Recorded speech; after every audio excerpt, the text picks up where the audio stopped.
तो लीजिए सुनिए व्योमकेश बख्शी जी की सीरीज की कहानी वसीयत का जंजाल। लेखक सरदेंदु बंदोपाध्याय। सुबह करीब 10 बजे का समय होगा। मैं नहाने की सोच रहा था कि बगल वाले कमरे में एक फोन की घंटी घनघना उठी। व्योमकेश ने जाकर फोन उठाया, फिर उसकी आवाज़ सुनाई दी। हेलो, कौन कौन साहब? विधु बाबू, नमस्कार। कैसे हैं आप? सब ठीक है ना सर? जी, क्या कहा? अरे वाह, मुझे आना है। ठीक है, कृपया पता बता दे। ठीक है, मैं आधा घंटा में पहुंच रहा हूँ। व्योमकेश कुर्ता पहनते हुए कमरे में बाहर आया। चलो, एक जगह जाना है, मर्डर हुआ है। विधु बाबू ने हमें बुलाया है। मैंने उठकर पूछा, कौन विधु बाबू? Deputy commissioner? व्योमकेश ने मुस्कुराकर कहा, हाँ वे ही। पर कह नहीं सकता कि इसके लिए किसको धन्यवाद दूं। उनकी बातों से तो नहीं लगता कि उन्होंने स्वयं बुलाया है। शायद आदेश ऊपर से ही मिला है। हमें अपने कामकाज के सिलसिले में अक्सर पुलिस के डिप्टी कमिश्नर विधु बाबू से मिलना होता है।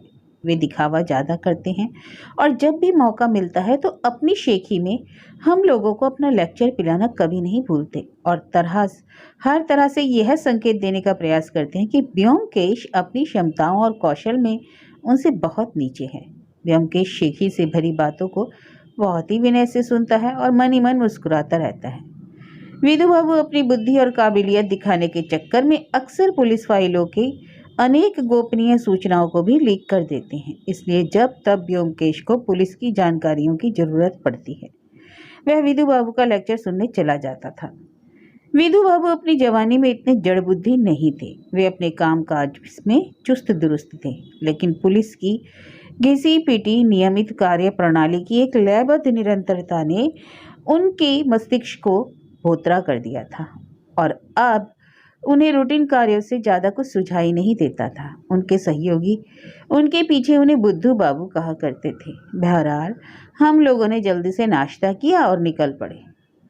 बस से हमें पहुंचने में लगभग 20 मिनट लगे। वह जगह उत्तरी कलकत्ता के संपन्न इलाके में थी। हम लोग घर के नंबर देख रहे थे कि सामने एक घर के आगे 2 सिपाही खड़े दिखाई दे गए। हम समझ गए कि वही पता है जहां हमें जाना है। व्योमकेश ने जब अपना नाम बताया तो वे सिपाही एक और हट गए। बाहर से वह 2 मंजिला मकान साधारण लग रहा था, लेकिन अंदर जाकर देखा तो काफी विशाल दिखाई दिया। वरांदे के बाहर सीढ़ियों के किनारे फूलों के गमले, अंदर गैलरी में पीतल के सजावटी गमलों में ताड़ के पौधे, विशाल एक्वेरियम में रंग बिरंगी मछलियां, कुल मिलाकर एक संपन्न परिवार के चिन्ह दिखाई दिए। सेंट्रल हॉल का मार्ग दोनों ओर की बालकनियों तक जाता था। तीसरा मार्ग सीढ़ियों से केंद्रीय कक्ष की तरफ जाता था।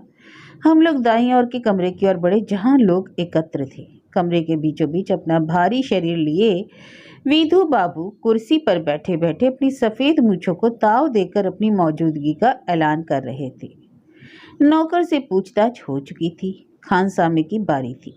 आंखों में आंसू लिए वह विधु बाबू के प्रत्येक प्रश्न पर भय से उछलकर कांपने लगता। कुछ सिपाही खानसामा के पीछे खड़े थे। हमें देखते ही विधु बाबू के चेहरे पर हल्की नाराजगी का भाव दिखाई दिया। तो आए हैं आप लोग, बैठिए। ज्यादा कुछ नहीं है, साधारण मर्डर है, कोई उलझन नहीं। साफ पता चल रहा है कि किसने मर्डर किया है। वारंट भी जारी हो गया है, लेकिन चीफ का आदेश था कि आपको बुलाया जाए, इसलिए। उन्होंने जोर की आवाज में गला साफ करते हुए कहा, हमारे डिपार्टमेंट में सवाल तो किया जाता नहीं। अब चूंकि आप आ ही गए हैं तो देख लें एक बार, हालांकि कुछ है नहीं वाकई। व्योमकेश बोला, सर चूंकि स्वयं आपने चार्ज लिया है, मैं भला क्या नया देख पाऊंगा, लेकिन चूंकि कमिश्नर साहब ने स्वयं आदेश दिया है तो इतना ही कर सकता हूं कि यहाँ रहकर आपकी सहायता करूं, वह भी यदि आपकी अनुमति हो तो। लेकिन हुआ क्या? मर्डर किसका हुआ है? खुशामद का तो पहाड़ को भी पिघला देती है। विधु बाबू के चेहरे से रूखापन साफ हो गया। वे बोले, कराली बाबू इस घर के स्वामी हैं। उनकी हत्या रात को सोते समय कर दी गई। हत्या का तरीका थोड़ा विचित्र है, इसलिए कमिश्नर परेशान है, लेकिन वास्तव में बहुत आसान है। मोतीलाल जो कराली बाबू का एक भतीजा है, उसी की यह करतूत है और तभी से फरार है। व्योमकेश ने विनय के भाव से कहा, मेरे जैसा सीमित बुद्धि वाला व्यक्ति इन गूढ़ बातों को तभी समझ सकता है जब उसे विस्तार पूर्वक समझाया जाए। क्या आप एक बार पूरा वृत्तांत शुरू से बताने की कृपा करेंगे? विधु बाबू के चेहरे पर असंतोष के बादल अब पूरी तरह छट गए। शान से मुस्कुराए और बोले, थोड़ा रुको जरा, मैं इससे पूछताछ पूरी कर लूं, फिर मैं सारी घटना बताता हूँ। खानसामा अब भी वहीं खड़ा कांप रहा था। विधु बाबू उसे हड़काते हुए बोले, सावधानी से जो कहना सोच समझ कर कहना, एक गलती नहीं हुई नहीं कि एक हथकड़ी देख रहे हो ना, ठीक है? खानसामा ने घबरा कर कहा, जी सर। विधु ने अपनी शेष पूछताछ जारी रखते हुए कहा, कल रात जब तुमने मोतीलाल को घर से बाहर जाते देखा तो उस समय क्या बजा था? मैं घड़ी नहीं देख पाया सर, लेकिन उस समय 1 या 2 बजा था। एक बात बोलो, क्या बजा था, 1 या 2? सर, उस समय रात के करीब 12 या 1 बज रहा था। अच्छी तरह सोचो। विधु बाबू क्रोध में बोले, अरे एक बार पक्का करके एक बात बोलो ना, क्या आधी रात थी, 1 बजा था या 2 बजा था? खानसामा गले में थूक सटक कर बोला, सर आधी रात। उत्तर सुनकर बैठे सिपाही ने कागज पर नोट कर लिया। वह चोरों की तरह बिना आवाज किए भागा था, है ना? जी सर, जी हाँ सर, बात यह है कि अक्सर रातों को वे बाहर रहते।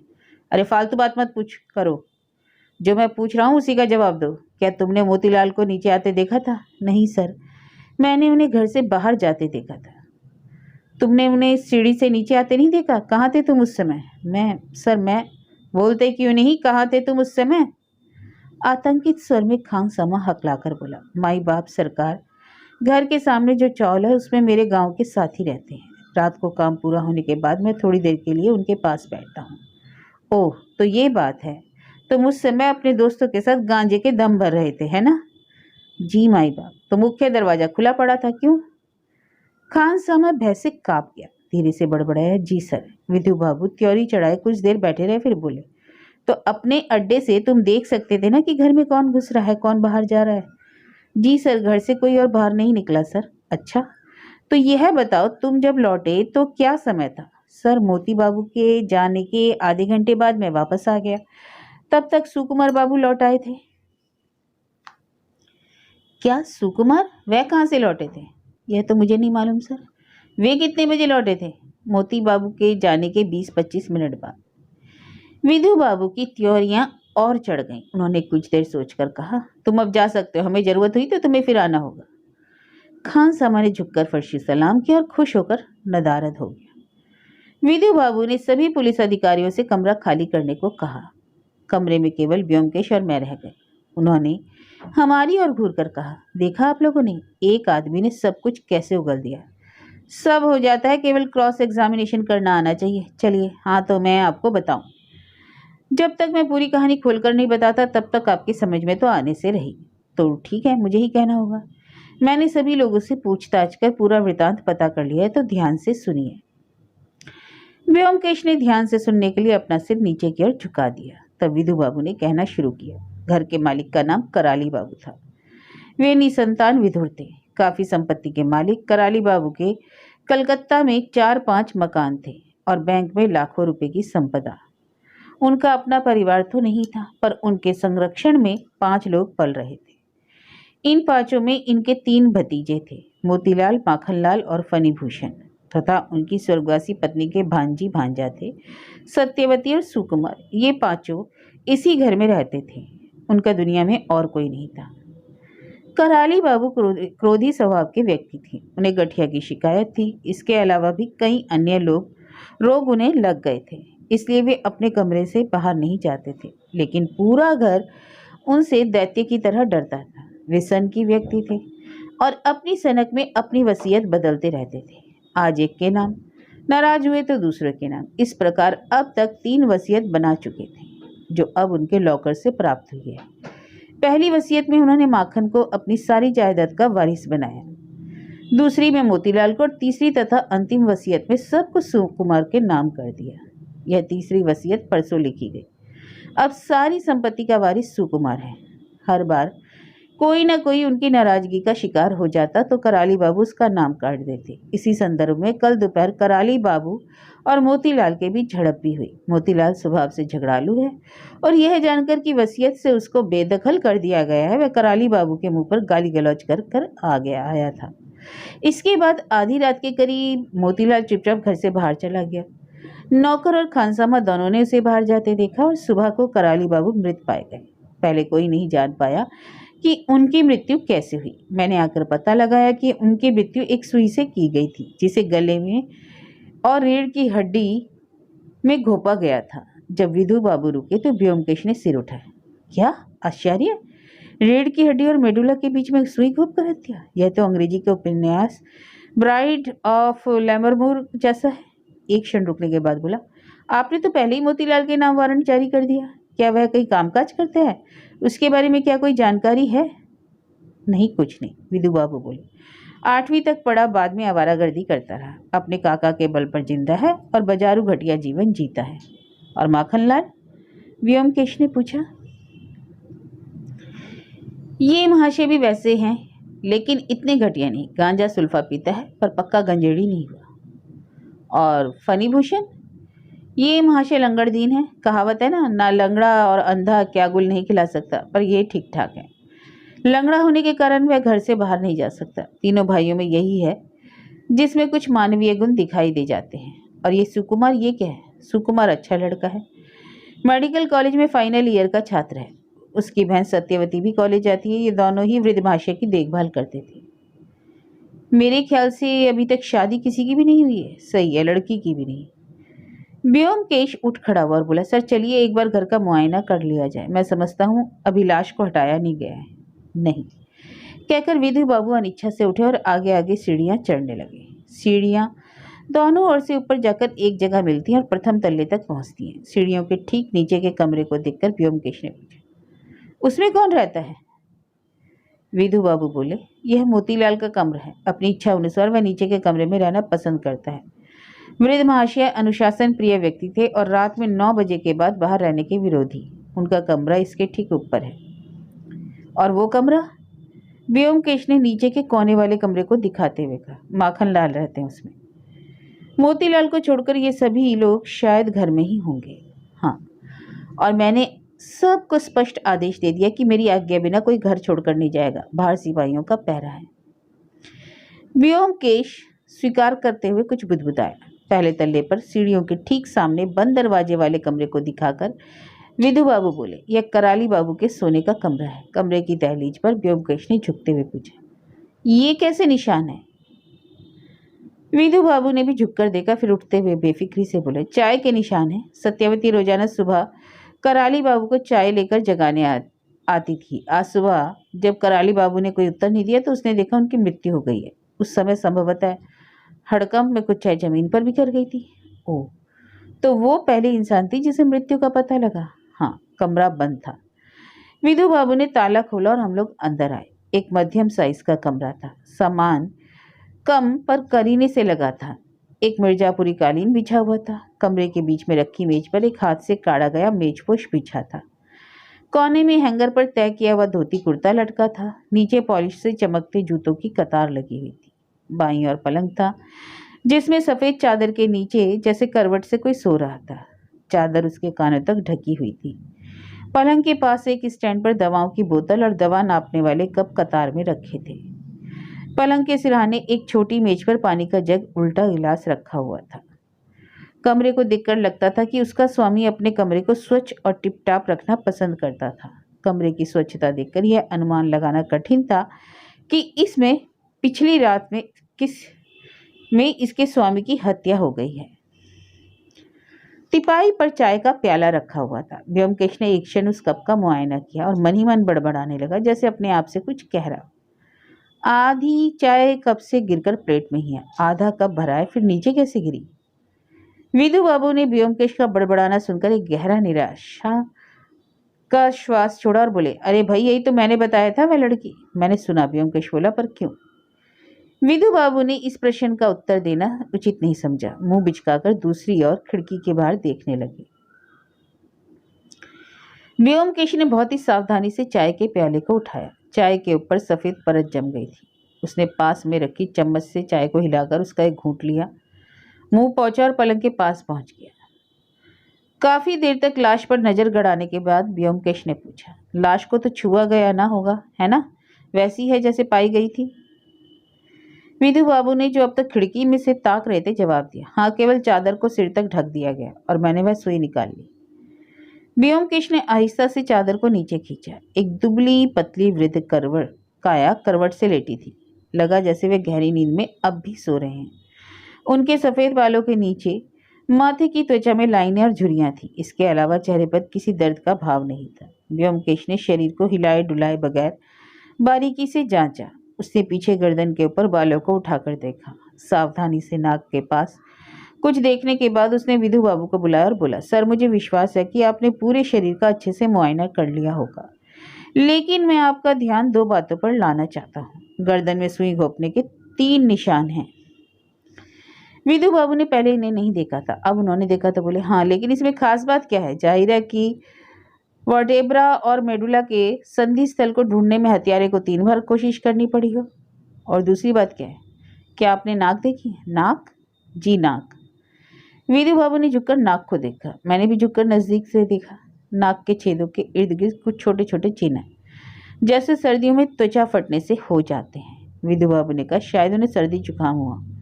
उस स्थिति में बार बार नाक पहुंचने पर कुछ चिन्ह हो जाते हैं, पर इसमें इस केस का क्या मतलब निकलता है भाई, यह तो बताओ। उन्होंने मजाक के लहजे में कहा, कुछ नहीं कुछ नहीं, चलिए हम लोग बगल के कमरे में चलते हैं। शायद वह कराली बाबू के काम करने का कमरा था जिसमें वे अधिकांश समय बिताते थे। कमरे में मेज, कुर्सियां, टाइपराइटर और बुक शेल्फ थे। विधु बाबू ने मेज पर लगे लॉकर की ओर इशारा करके बताया, उनकी सभी वसीयतें यहीं मिली हैं। व्योमकेश ने कमरे का फिर से मुआयना किया। लॉकर में और कोई कागज नहीं मिला। कमरे की दूसरी ओर छोटा सा टॉयलेट था। व्योमकेश ने झांक कर देखा और वापस आते हुए बोला, अब और कुछ देखना नहीं है, चलिए हम लोग सुकुमार बाबू के कमरे में चलते हैं। वही ना अंतिम वारिस के हकदार हैं। अरे हाँ, क्या मैं एक बार उस सुई को देख सकता हूँ? विधु बाबू ने जेब से एक लिफाफा निकालकर उसमें से सुई को निकालकर 2 उंगलियों में पकड़कर दिखाया। वह साधारण सुई से बड़ी थी, जैसे कि मोटे धागे की सिलाई में इस्तेमाल होती है। सुई के छेद में धागा अटका हुआ था। व्योमकेश ने बड़ी बड़ी आंखों से उसका देख धीरे से बोला, आश्चर्य, बड़ा आश्चर्य। क्या आश्चर्य है? यह धागा देख नहीं रही, ये काला रेशमी धागा? हाँ, वो तो मैं देख रहा हूँ, पर ईश्वर के लिए यह तो बताइए, इसमें आश्चर्य क्या है? सुई में धागा है। व्योमकेश ने एक नज़र विधु बाबू के चेहरे पर डालकर स्वयं ही अपना मजाक बनाने लगा। वाकई, अब इसमें क्या आश्चर्य है? सुई में धागा नहीं होगा तो क्या होगा? सुई का और काम भी क्या है? उसने सुई को लिफाफे में रखते हुए कहा और विधु बाबू को लिफाफा लौटा दिया। चलिए अब सुकुमार बाबू के कमरे में चलते हैं। गलियारे में दाईं तरफ कोने का कमरा सुकुमार बाबू का था। दरवाजा बंद था। विधु बाबू ने खटखटाए बगैर धक्का देकर खोल दिया। सुकुमार मेज पर कोहनी रखकर बैठा था और हाथों में सिर को पकड़े हुए था। हमारे प्रवेश करते ही वह उठ गया। एक और पलंग था, दूसरी ओर मेज, कुर्सी और बुक शेल्फ। ऊंचे डेस्क दीवार से लगे हुए थे और मेरे अनुमान में सुकुमार की उम्र 24-25 के लगभग होगी। देखने में आकर्षक, शरीर गठा हुआ, लेकिन घर में भयानक दुर्घटना के प्रभाव ने पूरे शरीर को पीला करके त्वचा को सुखा दिया था। आंखों के नीचे स्याह गोले उभर आए थे। हम तीनों को अंदर आते देखकर उसकी आंखों में भय तैरने लगा। विधु बाबू ने कहा, सुकुमार बाबू, ये व्योमकेश बख्शी हैं, ये आपसे बात करना चाहेंगे। सुकुमार ने गला साफ करते हुए कहा, बैठिए बैठिए ना। व्योमकेश उसकी मेज के सामने बैठ गया। उसने मेज पर रखी पुस्तक ग्रेज एनाटॉमी को उठाया और उसके पृष्ठ पलटते हुए बोला, कल आधी रात को आप कहाँ से आए थे सुकुमार बाबू? सुकुमार चौंक पड़ा, फिर धीमी लरसती आवाज में बोला, मैं रात को फिल्म देखने गया था। पृष्ठों को उलटते हुए बिना सिर उठाए ही व्योमकेश ने पूछा, कौन से सिनेमा हॉल में? चित्रा। विधु बाबू ने नाराजगी के स्वर में कहा, आपको यह मुझे पहले बताना चाहिए था, क्यों नहीं बताया आपने? सर, मैंने सोचा था कि यह इतना महत्वपूर्ण नहीं है, इसलिए। विधु बाबू ने और भी तेज आवाज में कहा, यह हम तय करेंगे कि वह महत्वपूर्ण है या नहीं। क्या आपके पास कोई सबूत है कि आप चित्रा सिनेमा गए थे? सुकुमार ने कुछ क्षण सिर झुकाए सोचा, फिर उठकर रैक पर टंगे कुर्ते की पॉकेट से गुलाबी रंग की एक चिट निकालकर विधु बाबू की ओर बढ़ा दी। वह सिनेमा के टिकट का आधा भाग था। विधु बाबू ने उसे ठीक से जांचा और अपनी डायरी खोलकर रख लिया। कुछ और पृष्ठों को पलटते हुए व्योमकेश ने पूछा, शाम के शो के बजाय 9 बजे के शो में जाने का आपके पास कोई विशेष कारण था? सुकुमार का चेहरा सफ़ेद पड़ गया। फिर भी उसने धीरे से कहा, नहीं, ऐसा कोई कारण नहीं था। ऐसा कुछ भी नहीं था। व्योमकेश बोला, निश्चित रूप से। आपको मालूम था कि कराली बाबू को रात में किसी का देर से आना पसंद नहीं था? सुकुमार के पास कोई उत्तर नहीं था। वह चुपचाप मलिन मुख लिए खड़ा रहा। एकाएक व्योमकेश ने सुकुमार को अपनी आंखें खोलकर देखा और पूछा, आपने अंतिम बार कराली बाबू को कब देखा था? सुकुमार ने मुंह में थूक सटकते हुए कहा, कल शाम को करीब 5 बजे। क्या आप उनके कमरे में गए थे? हाँ। क्यों? सुकुमार ने अपनी आवाज को नियंत्रित करने का प्रयास किया और धीमे स्वर में कहा, मैं काका से उनकी वसीयत के बारे में कुछ कहने के लिए गया था। उन्होंने अपनी वसीयत में मोतीदा को बेदखल करके सारी संपत्ति मेरे नाम कर दी थी। इसको लेकर दोपहर में उनकी और मोतीदा के बीच झड़प भी हुई थी। मैं काका के पास यह कहने गया था कि मैं नहीं चाहता कि सारी संपत्ति केवल मेरे नाम की जाए, बल्कि हम सबको बराबर हिस्से में विभाजित कर दी जाए। फिर जब उन्होंने मेरी बात पूरी सुनी तो क्रोध में उन्होंने मुझे कमरे से निकल जाने का आदेश दिया। और आप निकल आए? हाँ। उसके बाद मैं फनी के कमरे में गया। बात करते करते काफ़ी देर हो गई थी। मेरा मन बड़ा विचलित हो रहा था। सोचा क्यों ना कोई फिल्म देख लूं। फनी ने भी मेरे प्रस्ताव का अनुमोदन किया, इसलिए मैं चुपचाप निकल गया, यह सोचकर कि काका को पता भी न चलेगा। प्रत्यक्षतः विधु बाबू सुकुमार की दलील पर पूर्णतः संतुष्ट दिखाई दिए, लेकिन व्योमकेश के चेहरे पर अब भी शिकन मौजूद थी, जिसे देखकर विधु बाबू ने कुछ उखड़े स्वर में कहा, व्योमकेश बाबू, आप अपनी मंशा क्यों नहीं बताते? क्या आप सुकुमार बाबू पर हत्यारा होने का शक कर रहे हैं? व्योमकेश उठ खड़ा हुआ और बोला, अरे अरे नहीं नहीं नहीं, बिल्कुल नहीं। चलिए हम लोग अब सुकुमार बाबू की बहन के कमरे में चलते हैं। विधु बाबू ने अब रूखी आवाज में कहा, ठीक है चलिए, लेकिन वह बेचारी कुछ नहीं जानती और दरअसल में उस बेचारी लड़की को बेवजह क्या इस सब में घसीटना जरूरी है? मैंने पहले ही उसका बयान ले लिया है। व्योमकेश ने अनमने स्वर में उत्तर दिया, जी हाँ जरूर जरूर, फिर भी बस एक बार यदि मैं। लड़की का कमरा गलियारे के दूसरे छोर पर था। विधु बाबू ने दरवाजा खटखटाया। लगभग आधे घंटे बाद एक 17-18 वर्ष की लड़की ने दरवाजा खोला और हमें देखकर एक और हो गई। कुछ संकोच के साथ हम लोग कमरे के अंदर प्रविष्ट हुए। हमारे पीछे सुकुमार, जो हमारे पीछे पीछे आ रहा था, कमरे में घबराया हुआ और पलंग पर लेट गया। प्रवेश करते समय मैंने लड़की को देख लिया था। वह कद में ऊंची, दुबली और सांवली लड़की थी। बार बार रोने से उसकी आंखें सूज आई थी, इसलिए यह कहना मुश्किल है कि वह सुंदर कही जाएगी या नहीं। उसके बाल उलझे और तितर बितर थे। शोक में डूबी एक लड़की से यूं पूछताछ मेरे लिए भी क्रूरता से कम नहीं थी, और इसके लिए मन ही मन मैं व्योमकेश से नाराज भी हो रहा था। लेकिन फिर मैंने व्योमकेश की आंखों में संकोच के बावजूद एक प्रकार की मजबूरी की झलक भी देखी थी। व्योमकेश ने विनम्रता से हाथ जोड़कर अभिवादन करते हुए कहा, क्षमा करें, मैं आपको थोड़ा कष्ट दूंगा। मैं समझता हूँ आपको कोई परेशानी नहीं होगी। घर में जब ऐसी दुख भरी घटना घटती है तो और अनेक कठिनाइयों के साथ साथ पुलिस की तफ्तीश जैसी छोटी मोटी दिक्कतें बर्दाश्त करनी पड़ जाती हैं। विधु बाबू ने फौरन विरोध प्रकट किया, बौखलाकर गरजे, पुलिस को क्यों बदनाम करते हैं? आप पुलिस में नहीं हैं। व्योमकेश ने विधु बाबू की आवाज को अनसुना करते हुए अपने उसी लहजे में कहा, अधिक कुछ नहीं, वही कुछ नियमित प्रश्न, कृपया बैठ जाए। और उसने कुर्सी की ओर संकेत किया। लड़की ने व्योमकेश को तिरस्कृत नजरों से देखा और शोकग्रस्त टूटी आवाज में बोली, आपको जो पूछना है पूछिए, मैं बैठे बिना ही जवाब दे सकती हूँ। आप बैठना नहीं चाहती तो ठीक है, मैं ही बैठ जाता हूँ। व्योमकेश ने बैठकर एक नजर कमरे के अंदर डाली। सुकुमार के कमरे की तरह यह भी साधारण रूप से सजा कमरा दिखाई दिया। कहीं किसी प्रकार का आडंबर नहीं। साधारण पलंग, मेज, कुर्सी, एक बुक शेल्फ, एक अतिरिक्त वस्तु केवल दराज वाली ड्रेसिंग टेबल थी। ध्यान हटाने के लिए व्योमकेश ने कमरे की छत में लगे बीमों को देखते हुए कहा, आप ही हैं जो रोजाना कराली बाबू को सुबह की चाय पहुंचाती थी? लड़की ने हाँ में सिर हिलाया। आपको यह पहले पता नहीं था? विधु बाबू फिर बड़बड़ाए, बेकार के प्रश्न, बिल्कुल व्यर्थ और मूर्खों वाला प्रश्न है ये। व्योमकेश ने फिर अनसुना करते हुए अपनी बात जारी रखी, क्या कराली बाबू अपने कमरे का दरवाजा रात में खुला ही रखते थे? हाँ, घर में किसी को भी दरवाजा बंद करने की अनुमति नहीं थी। काका भी रात में सोते समय दरवाजा खुला ही रखते थे। अच्छा, तो फिर? और जैसे अब धैर्य का पैमाना चूक गया हो, विधु बाबू चिल्लाए, बस बहुत हुआ, अब चलिए यहाँ से। ऐसी फिजूल सवालों से बेचारी लड़की को परेशान करने की कोई जरूरत नहीं है। आपको पता ही नहीं क्रॉस एग्जामिन कैसे किया जाता है? इस घटना ने व्योमकेश के चेहरे से विनम्रता के आवरण को उतार फेंका। एक घायल बाघ की तरह विधु बाबू पर टूट पड़ा। उसने कड़कती पर सधी आवाज में कहा, यदि आप इसी तरह मेरे काम में बाधा पहुंचाते रहे तो मुझे कमिश्नर से शिकायत करनी पड़ेगी। आप मेरी जांच पड़ताल में बाधा पहुंचा रहे हैं। क्या आप जानते हैं कि ऐसे केस पुलिस के कार्य क्षेत्र में नहीं पड़ते, बल्कि सीआईडी के होते हैं? विधु बाबू एकदम सन्न रह गए, आश्चर्यचकित, इतना कि कोई उन्हें थप्पड़ भी मार देता तो नहीं होते। वे कुछ क्षण आग्नि नेत्रों से व्योमकेश को घूरते रहे। कुछ बोलने को उतावले दिखे, पर फिर अपने को जब्त कर लिया और क्रोध में पैर पटकते हुए कमरे से बाहर निकल गए। व्योमकेश ने दोबारा ध्यान केंद्रित करके फिर पूछा, आपको कराली बाबू की मृत्यु का पहले पता नहीं लगा? सावधानी से सोचकर उत्तर दीजिए। मैंने सोच लिया है, मुझे पहले पता नहीं लगा। उसकी आवाज में एक प्रकार की जिद का एहसास था।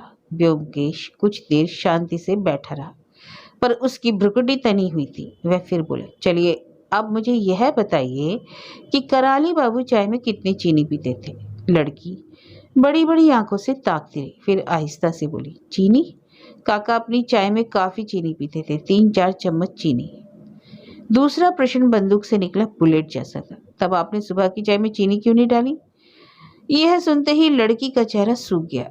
उसने चारों ओर भय से देखा, फिर अपने होठों को काटते हुए अपने पर नियंत्रण किया और बोली, आज मैं शायद भूल गई, कल से मेरी तबीयत ठीक नहीं थी। क्या कल आप कॉलेज गई थी? हाँ, भर्राई हुई आवाज में अब भी जिद थी। कुर्सी से उठते हुए व्योमकेश बहुत आहिस्ता से बोला, यदि आप सब कुछ मुझे बता दें तो हमें बहुत लाभ होगा, आपका भी फायदा होगा। लड़की वैसे ही होठ दबाए खड़ी रही, बोली कुछ नहीं। व्योमकेश ने दोहराया, बताने की कृपा करेंगी? लड़की ने धीरे से एक एक शब्द नापते हुए कहा, इसके बाद आगे मुझे कुछ नहीं मालूम। व्योमकेश के मुंह से एक निश्वास निकल गया। बातचीत के दौरान उसकी निगाह मेज पर रखी सिलाई की टोकरी पर पड़ रही थी। वह उठकर उसके पास पहुंच गया। उसने पूछा, मुझे लगता है यह आपकी है? हाँ। व्योमकेश ने टोकरी को खोलकर देखा। अंदर एक अधूरे मेजपोश के साथ रंगीन धागों के गुच्छे पड़े हैं। व्योमकेश ने उन गुच्छों को हाथ में उठाया और मन ही मन बड़बड़ाते हुए गिनने लगा। लाल, नीला, काला, अच्छा काला भी। उसने धागों को टोकरी में रखते हुए कुछ और भी ढूंढा। उसने यह तय किए मेजपोश को भी खोलकर देखा कि लड़की को देखते हुए पूछा, सुई कहाँ गई? लड़की तब तक पत्थर की मूर्ति बन चुकी थी। उसके मुंह से केवल एक शब्द निकला, सुई। व्योमकेश ने कहा, हाँ सुई, जिससे आप सिलाई करती हैं, वो कहाँ गई? लड़की कुछ कहना चाहती थी लेकिन कह नहीं पाई। एकाएक वह मुड़ी और दादा शब्द बड़बड़ाती हुई पलंग पर बैठे सुकुमार की ओर दौड़ी और उसकी गोद में सिर रखकर फूट फूट कर रोने लगी। सुकुमार घबरा गया। उसका सिर ऊपर करके कोशिश करते हुए कहता रहा, सत्या, सत्या। सत्यवती ने सिर ऊपर नहीं उठाया, वह रोती रही। व्योमकेश उन लोगों के पास जाकर धीरे से बोला, आपने ठीक नहीं किया, जानती हैं, आपको मुझे सब कुछ बता देना चाहिए था।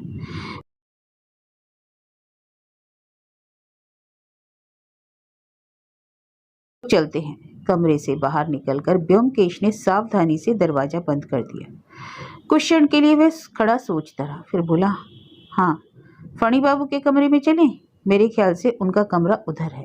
कमरे से बाहर निकलकर व्योमकेश ने सावधानी से दरवाजा बंद कर दिया।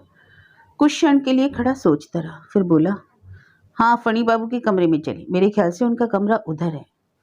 हम लोग गलियारे में कराली बाबू के कमरे को पार कर कोने वाले कमरे के सामने पहुंचे। व्योमकेश ने दरवाजा खटखटाया।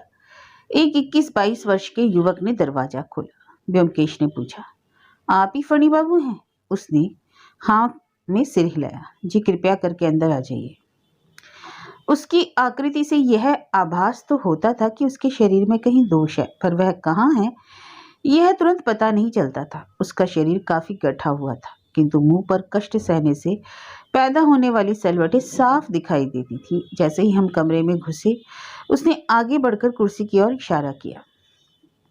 कृपया बैठिए। उसकी चाल से पता चल गया कि दोष उसके दाएं पैर में है। वह बहुत ही पतला, कटे हुए अंग जैसा था, इसलिए चलते समय उसकी चाल में लोच आता था।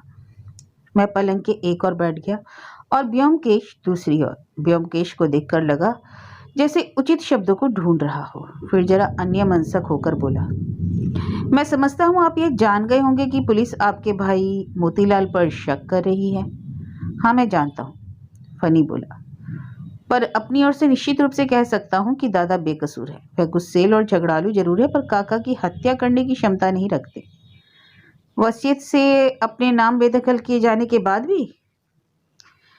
यह संस्कार केवल मोतीदा पर ही नहीं, हम सब पर लागू होता है। तो मोतीदा पर ही शक क्यों किया जाए?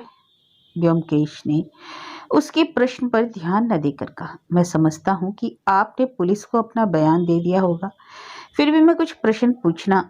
फनी कुछ असमंजस में दिखाई दिए। आप पुलिस में नहीं हैं, तो मैंने सोचा शायद सीआईडी के होंगे। व्योमकेश ने हंसकर कहा, नहीं, मैं केवल सत्य का खोजी हूँ, सत्यान्वेषी। फनी ने सुना तो आश्चर्य में उसकी आंखें बड़ी हो गई। वह बोला, सत्यान्वेषी? व्योमकेश बाबू? ओह, तो आप व्योमकेश बख्शी हैं? व्योमकेश ने सिर हिलाया और बोला, अब मुझे यह बताइए कि कराली बाबू के संबंध सब लोगों से कैसे थे? दूसरे शब्दों में, किसे वे पसंद करते थे और किसे नापसंद? यह सब कुछ विस्तार में बताएंगे?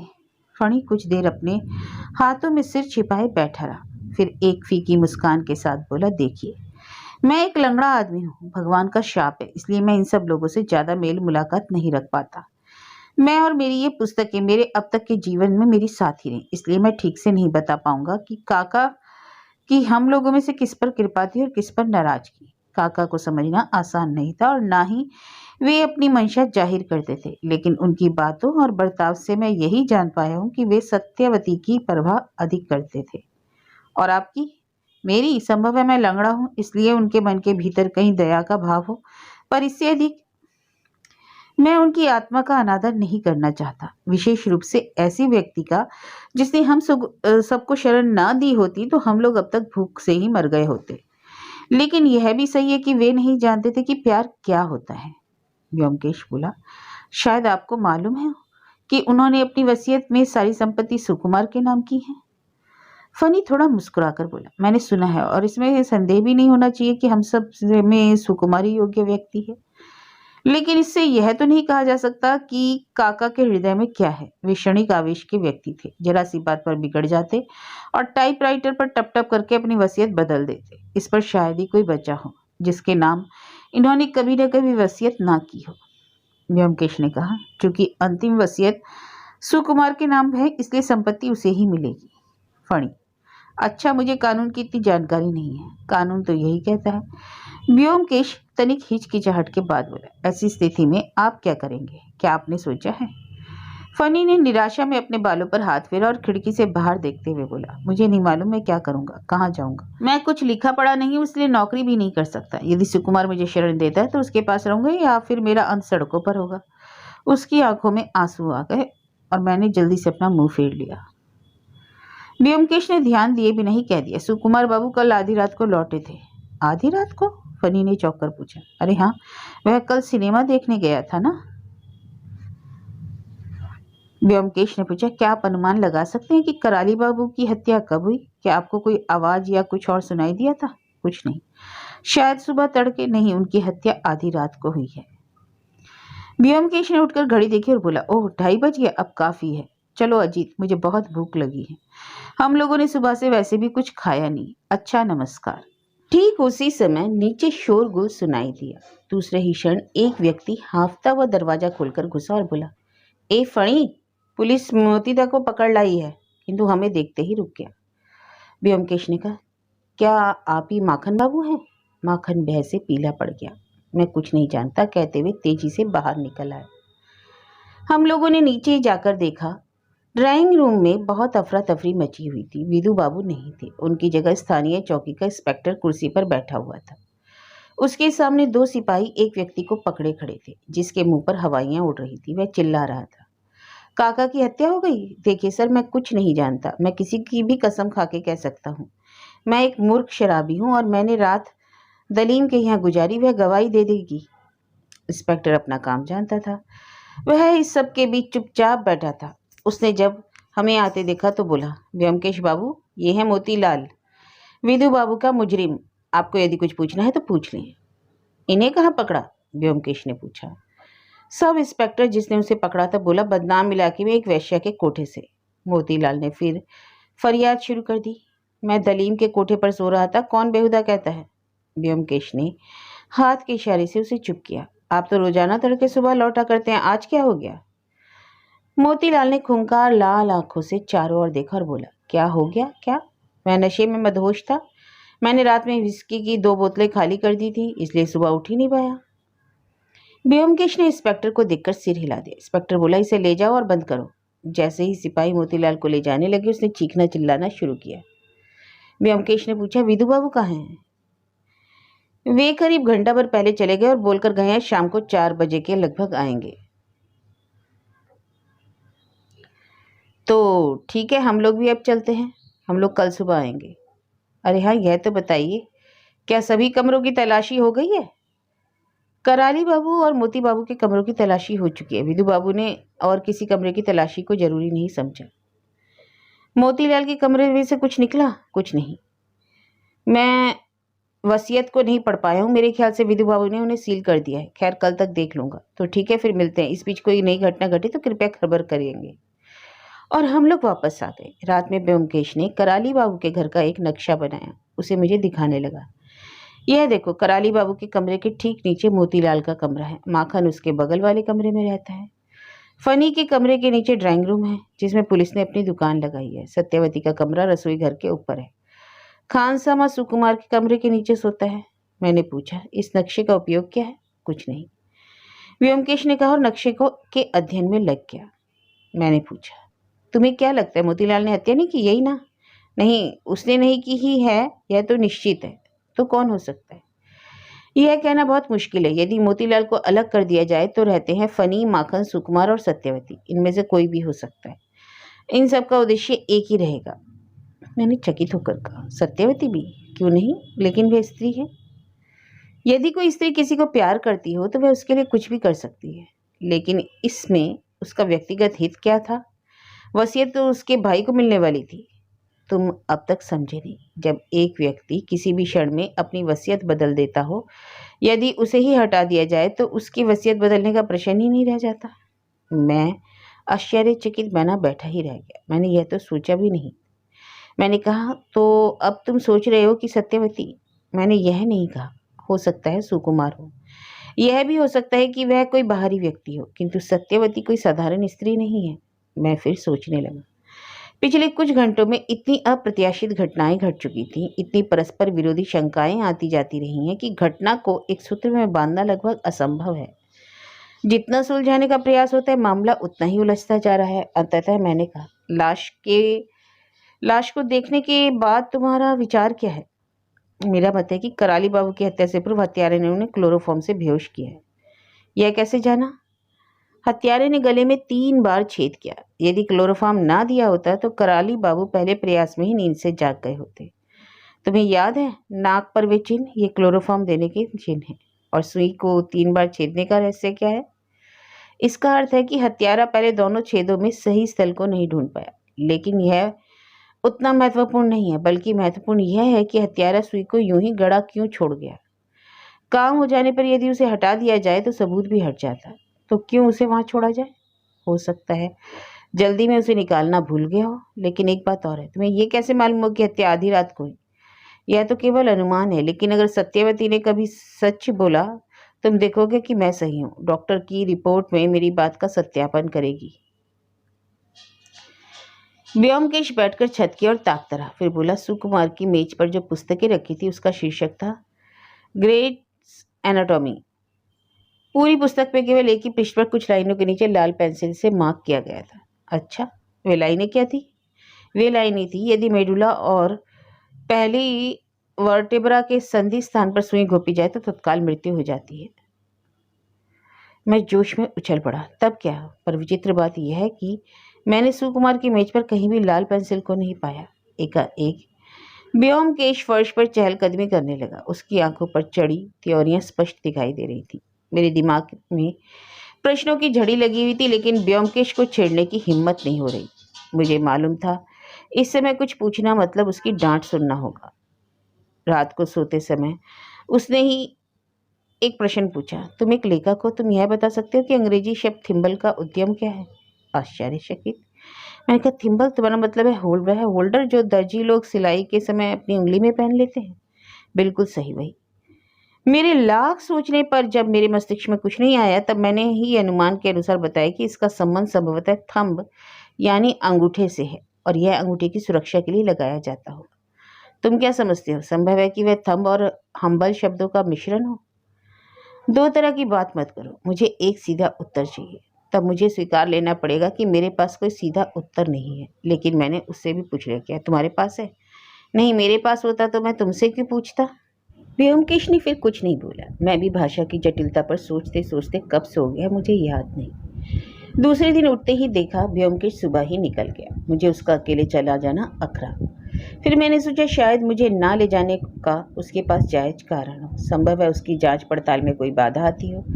वह 11 बजे तक के लगभग लौटा। उसने कमीज उतार दी और पंखे के नीचे बैठकर सिगरेट सुलगा ली। मैंने पूछा क्या हुआ? उसने सिगरेट का भरपूर कश लिया और धीरे धीरे धुआं छोड़ते हुए बोला, मैंने सभी वसीयतें पढ़ ली हैं, पर सभी पर नौकर और खानसामा की गवाही मौजूद है, दोनों के हस्ताक्षर हैं। और मैंने उन्हें सब कमरों की तलाशी लेने के लिए कह दिया है, किंतु विधु बाबू ने जो मैं कहूँ उसके ठीक विपरीत काम करने की कसम खा ली है। अंत में उनसे काम करवाने के लिए मुझे कहना पड़ा कि वे यदि तलाशी नहीं लेते हैं तो मुझे कमिश्नर साहब से शिकायत करनी पड़ेगी। और क्या? और क्या होगा? वे अभी मोतीलाल के पीछे पड़े हैं। कुशन रुकने के पश्चात बोला, लड़की बहुत मजबूत है। जिस तरह से उसने होठों को सिल लिया है, बोलने का नाम ही नहीं लेती, और वही इन तमाम रहस्यों की कुंजी है। जो भी है देखा जाएगा। यदि विधु बाबू सभी कमरों की अच्छी सी तलाशी करवाते हैं तो कहीं से ना कहीं से कुछ तो निकल ही सकता है। तुम किस चीज के निकल आने की उम्मीद कर रहे हो? कौन जाने, कुछ छोटी मोटी चीज, शायद केमिस्ट की पर्ची या पेंसिल, या किंतु अनुमान लगाने से तो कोई मतलब नहीं निकलता। चलो तैयार हो जाओ, काम शुरू करने का समय हो गया। व्योमकेश दोपहर भर आराम कुर्सी पर आंखें बंद करके लेटा रहा। लगता था जैसे वह कुछ होने का इंतजार कर रहा था। 3 बजते बजते पुतीराम चाय लेकर आ गए। व्योमकेश ने शांति से चाय पी और फिर उसी पोज में लेट गया। लगभग 3:30 बजे दूसरे कमरे में फ़ोन की घंटी बजने लगी। व्योमकेश ने जाकर फ़ोन उठाया। जी कौन साहब? ओ इंस्पेक्टर, कुछ मिला? सुकुमार बाबू के कमरे की तलाशी हो गई? वाह वाह। तो विधु बाबू ने अंत में कमरे में क्या मिला? क्या सुकुमार बाबू को गिरफ्तार कर लिया गया? और भी कुछ मिला? क्लोरोफॉर्म की बोतल शेल्फ की पुस्तकों के पीछे, और वसीयत में पनी बाबू? सही है, सही है। अच्छा, क्रम संचय के सिद्धांत के अनुसार अब उनकी बारी है क्या? उनकी बहन को भी गिरफ्तार किया गया? नहीं, चलो ठीक है। क्या कमरे में और कुछ, जैसे लाल पेन? नहीं। अन्य कोई सिलाई की वस्तु? तो क्या विधु बाबू है वह मोतीलाल को छोड़ने गए हैं? चलो अंततः अकल तो आई। सुकुमार के कमरे के अलावा और किसी कमरे की तलाशी नहीं? ऐसा क्यों? विधु बाबू ने जरूरी नहीं समझा। तो क्या समझते हो? विधु बाबू क्या जरूरी समझते हैं? क्या मेरी जरूरत है? मैं नई वसीयत देखना चाह रहा था। ओह, वे अपने साथ ले गए हैं तो ठीक है, कल सुबह ठीक रहेगा। जब तक लाल पेंसिल और सिलाई का सामान नहीं मिल जाता। क्षमा करें, आप क्या कह रहे थे? सुकुमार के खिलाफ ठोस सबूत मिला है? एक बार दोहरा सकते हैं? क्या डॉक्टर की रिपोर्ट आई है? क्या है रिपोर्ट में? मृत्यु का समय क्या पाया गया? खाने के करीब करीब 3 घंटे बाद, लगभग आधी रात। अच्छा, तो ठीक है, मैं कल सुबह आता हूँ। व्योमकेश रिसीवर रखकर वापस आकर बैठ गया। उसकी आंखों की त्योरियां संकेत दे रही थी कि वह अभी पूर्णतः संतुष्ट नहीं हुआ है। मैंने प्रश्न किया, तो वास्तव में वह सुकुमार निकला? तुम शुरू से उस पर शक कर रहे थे ना? कुछ क्षण मौन रहने के पश्चात व्योमकेश बोला, जितने भी सबूत मिले हैं वे सब के सब सुकुमार को हत्यारा करार देते हैं। देखो, कराली बाबू की मृत्यु की प्रकृति तो साफ साफ कह रही है कि वह किसी मेडिकल के व्यक्ति का ही काम है। जो लोग मानव शरीर की एनाटॉमी नहीं जानते वे यह काम कर ही नहीं सकते। सुई भी जिसका इस्तेमाल हत्या में हुआ वह भी उसकी बहन की सिलाई के बक्से में से ही निकाली गई थी। यहाँ तक कि धागा भी वहीं था। सुकुमार रात में आधी रात को आया और कराली बाबू की मृत्यु का समय भी वही है। सुकुमार के कमरे की तलाशी में क्लोरोफॉर्म की बोतल और वह टाइप की हुई नई वसीयत मिली है। यही नई वसीयत है जिसमें कराली बाबू ने सुकुमार को संपत्ति से बेदखल कर फणी बाबू को संपूर्ण संपत्ति का हकदार घोषित किया था। सुकुमार ने स्वयं स्वीकार किया है कि इसको लेकर उस शाम उसकी कराली बाबू में नोक झोंक हुई थी। इसलिए उसे शक हुआ कि शायद कराली बाबू अपनी वसीयत को फिर ना बदल दें। हत्या का उद्देश्य बहुत स्पष्ट हो जाता है। तो अब तय हो गया वह सुकुमारी है, इसमें कोई शक की गुंजाइश ही नहीं है। कुछ क्षण बाद व्योमकेश ने एक नया प्रश्न पूछा, अच्छा बताओ तो तुम क्या समझते हो सुकुमार को? क्या वह मूर्ख है? मैंने कहा ठीक इसके विपरीत, वह काफी बुद्धिमान दिखाई देता है। ब्योमकेश ने सोचते हुए कहा, यही तो मैं गच्चा खा गया। एक बुद्धिमान व्यक्ति इतनी बेवकूफ़ी क्यों करेगा? एकाएक ब्योमकेश चौंक कर उठा। मुझे भी दरवाजे के बाहर पदचाप सुनाई दी। ब्योमकेश ने ऊंची आवाज में कहा, कौन है? कृपया अंदर आइए। पहले कोई उत्तर नहीं मिला। फिर धीरे से दरवाजा खुला और मैं जड़वत बैठा रह गया। मेरे सामने सत्यवती खड़ी थी। सत्यवती ने अंदर आकर दरवाजा बंद कर दिया। कुछ देर वहीं खड़ी रही, फिर एकाएक आंसुओं से रोने लगी और रुंधी आवाज में बोली, ब्योमकेश बाबू, मेहरबानी कीजिए, कृपया करके मेरे भाई को बचा लीजिए। मैं उसके अचानक आगमन से सख्ते में आ गया था, लेकिन ब्योमकेश उठकर उसकी ओर बढ़ा। शायद सिर चकराने की वजह से उसने अपने हाथों को अंधे की तरह आगे किया। ब्योमकेश ने तेजी से उसके हाथों को पकड़ा और उसे कुर्सी तक ले आया। उसके इशारे पर मैंने पंखा चला दिया। पहले कुछ मिनट वह साड़ी से मुंह दाबे आंसू बहाती रही। हमने भी उसे शांति से संभलने का समय दे दिया। हमारे इस उठापटक के जीवन में भी ऐसी पहली घटना थी। मैंने सत्यवती को एक ही बार देखा था। उस समय वह एक आम शिक्षित बंगाली लड़की से अलग कतई नहीं लगी थी। ऐसी स्थिति में, इस संकट की घड़ी में अपने सारे संकोचों को छोड़कर उसका सीधा हमारे पास आना न केवल कल्पना से परे था, बल्कि एक असाधारण घटना थी।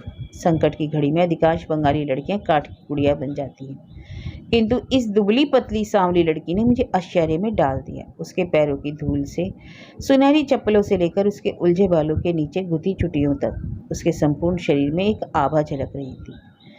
उसने अपनी आंखें पोंछी और सिर उठाकर दोहराया, ब्योमकेश बाबू, दया करके मेरे भाई को बचा लीजिए। मैंने देखा, यद्यपि उसने अपने ऊपर नियंत्रण कर लिया था, फिर भी उसका स्वर कांप रहा था। ब्योमकेश ने धीरे से कहा, मैंने सुना कि आपके भाई को गिरफ्तार कर लिया गया है, किंतु सत्यवती ने बात काटकर व्याकुलता से कहा, वह बेकसूर है, वह कुछ नहीं जानता, उसने कोई अपराध नहीं किया। यह कहकर वह फिर रोने लगी। मैं देख रहा था, ब्योमकेश भीतर ही भीतर काफी प्रभावित हुआ है, पर बाहर से शांत दिख रहा है। वह बोला, लेकिन सबूत जितने भी मिले हैं वे उसी के विरुद्ध हैं। सत्यवती बोली, वे सब झूठे हैं। दादा धन के लिए किसी की हत्या नहीं कर सकते। आप शायद नहीं जानते वे कैसे व्यक्ति हैं। ब्योमकेश बाबू, हम दोनों काका की संपत्ति नहीं चाहते। हमें इस संकट से बचा लीजिए। हम जीवन भर आपके एहसान के तले जिएंगे। उसकी आंखों से आंसुओं की धारा अब गालों के नीचे बहने लगी थी। उसने इन आंसुओं को पोंछने का प्रयास नहीं किया। संभव है उसे इसका भान भी ना हुआ। इस बार जब ब्योमकेश बोला तो पहली बार मुझे उसकी आवाज़ में संवेदना की झलक दिखाई दी। उसने कहा, यदि आपका भाई वास्तव में बेकसूर है तो मैं उसे बचाने की भरसक चेष्टा करूंगा, किंतु वह बेकसूर है। क्या आप मुझ पर विश्वास नहीं कर पाए हैं? मैं अपने सम्मान की कसम खा सकती हूँ, दादा यह सब नहीं कर सकते। वे एक मक्खी तक नहीं मार सकते।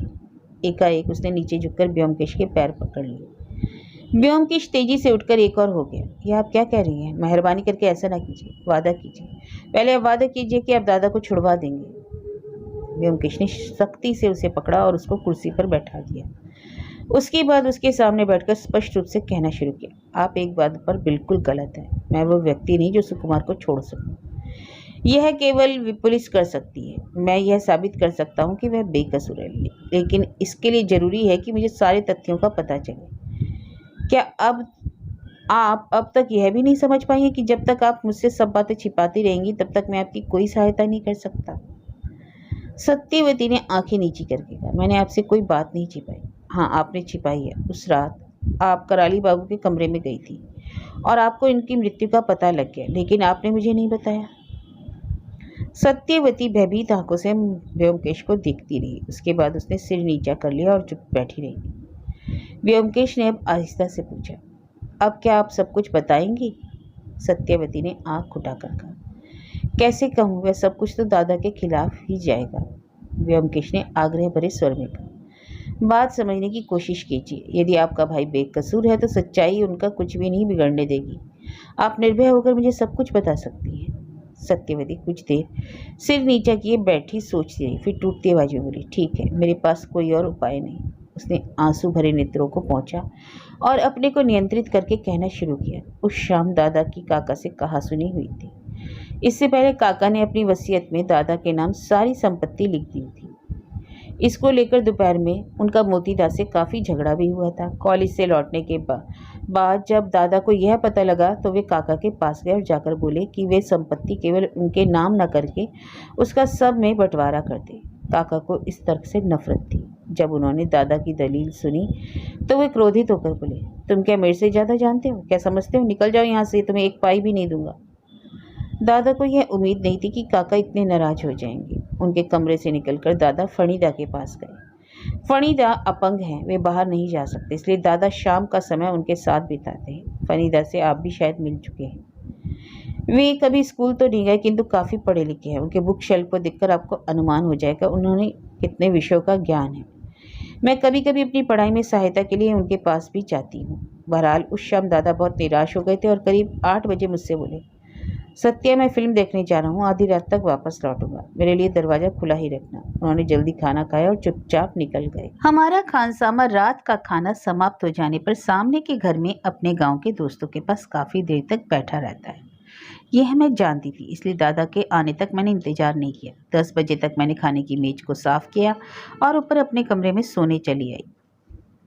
मैं अभी सोई ही थी कि कुछ आहट सुनकर मेरी आंखें खुल गई। मुझे लगा दादा के कमरे से कुछ आवाज़ आई है, जैसे कोई भारी चीज, मेज या बड़ा बक्सा फर्श पर खींचा जा रहा हो। यह सोचकर कि दादा शायद सिनेमा देखकर लौटे हैं, मैंने फिर से सोने की कोशिश की, लेकिन जाने क्यों नींद नहीं आई।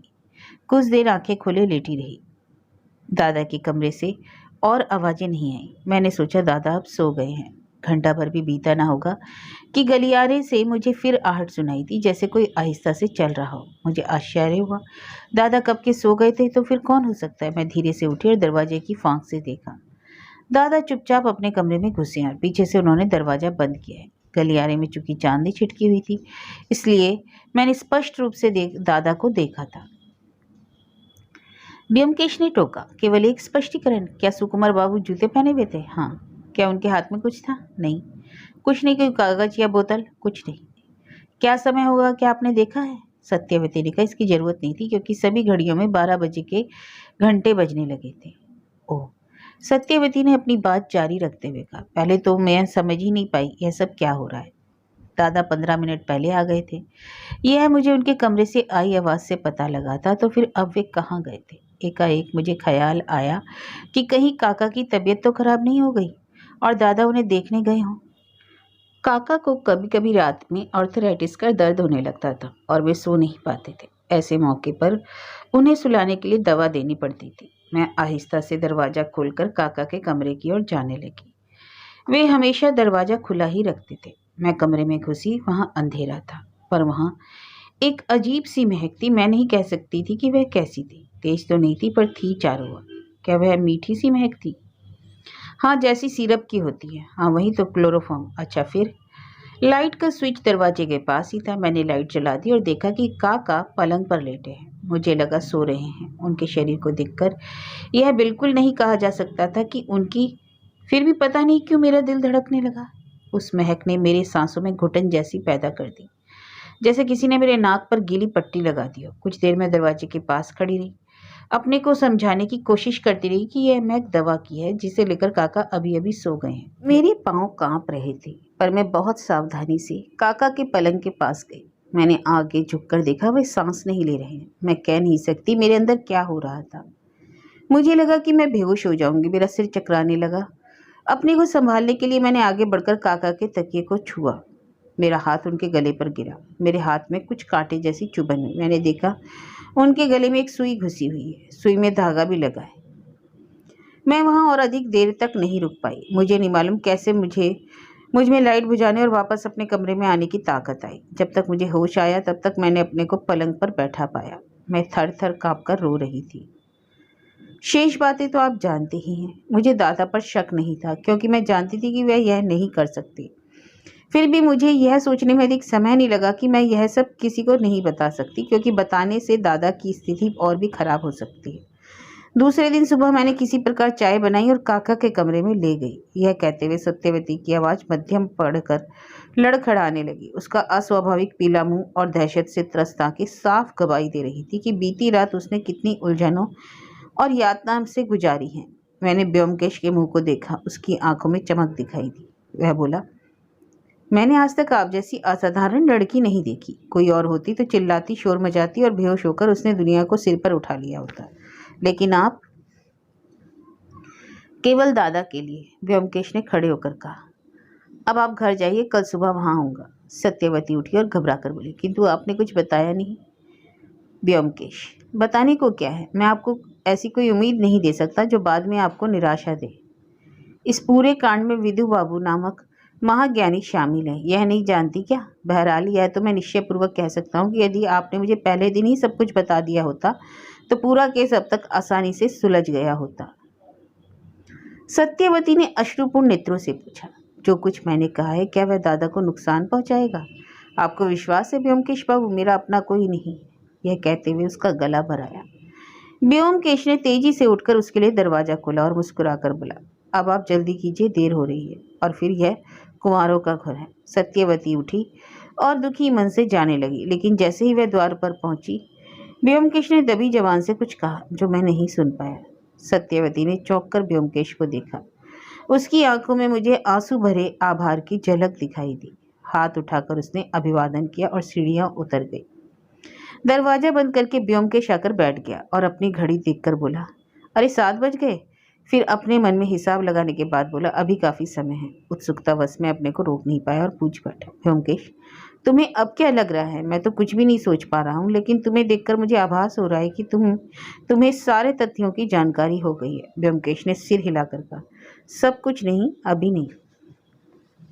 मैंने कहा, तुम जो भी कहो, किंतु यह निश्चित है कि वह सुकुमार नहीं है, भले ही उसके खिलाफ सबूत मौजूद हो। व्योमकेश हंसकर बोला, तो फिर कौन है? मैं वो सब नहीं जानता, लेकिन निश्चित रूप से वह सुकुमार तो नहीं है। व्योमकेश चुप रहा। उसने सिगरेट सुलगाया और लंबे कश खींचने लगा। मुझे लगा अब वह और कुछ नहीं बोलेगा। मैं भी शांति से केस की विचित्र उलझनों के बारे में सोचने लगा। कुछ देर बाद व्योमकेश ने एकाएक पूछा, मेरे ख्याल से तुम सत्यवती को सुंदर नहीं कह सकते ना?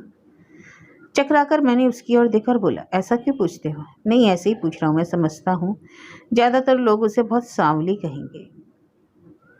मेरे मस्तिष्क में यह बात नहीं घुस पा रही थी कि इस केस का सत्यवती के रूप से क्या नाता है, लेकिन कई बार व्योमकेश के दिमाग के विचित्र मार्ग की कल्पना करना असंभव हो जाता है। मैंने गंभीरता से विचार करके कहा, यह सही है कि लोग सत्यवती को सांवली कहेंगे, किंतु मैं समझता हूँ कुरूप हरगिज नहीं।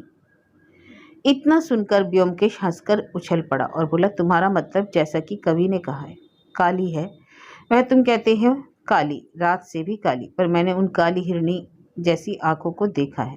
ठीक है, यह तो बताओ अजीत, तुम्हारी सही उम्र क्या है? मैंने फिर चकरा कर पूछा, उम्र? मेरी उम्र? जैसे कराली बाबू की मृत्यु के रहस्य का हल मेरी आयु में छुपा हो। व्योमकेश के बारे में कुछ कहा नहीं जा सकता।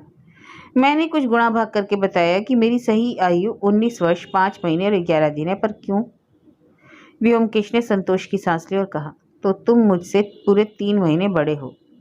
इस बात का ध्यान रखना भूलना नहीं। तुम यह सब क्या कह रहे हो? मेरे भाई, कुछ नहीं। मेरा सिर इस समय समस्या को लेकर चकराने लगा है। चलो आज रात को फिल्म देखते हैं। व्योमकेश कभी सिनेमा नहीं जाता। सिनेमा या नाटक उसे पसंद नहीं थे, इसलिए पहले तो मुझे आश्चर्य हुआ, फिर बोला, आज तुम्हें हुआ क्या? क्या वाकई पागल तो नहीं हो गए हो?